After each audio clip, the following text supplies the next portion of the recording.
আজকে একটা নতুন বিষয় নিয়ে আসলাম।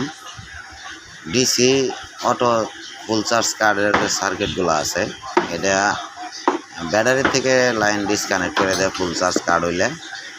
কিন্তু এখন যেটা করতেছি, এই যে লাইনটা কাট করছি, এই যে লাইনটা, আর এই যে এই পাশে ডিসি লাইনটা কাট করছি, ব্যাটারি প্লাসের এই দুইটা কাট করছি।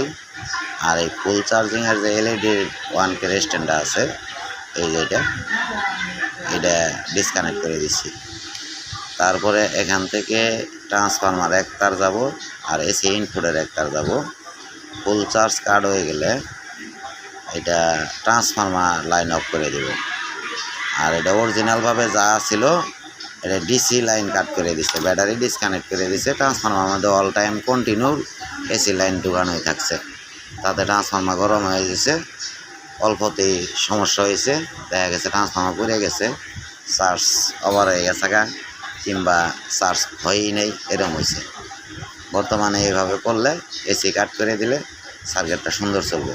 এই লাইনটা ডিসকানেক্ট করলে আর এই লাইনটা ডিসকানেক্ট করলে, আর ফুল চার্জ এলইডির লাইন 1K স্ট্যান্ডটা উড়াই দিলে। এই পর্যন্তই, পরবর্তী ভিডিও দেখবেন। ওয়ারিং করা হোক, তারপরে আবার ভিডিও দেব।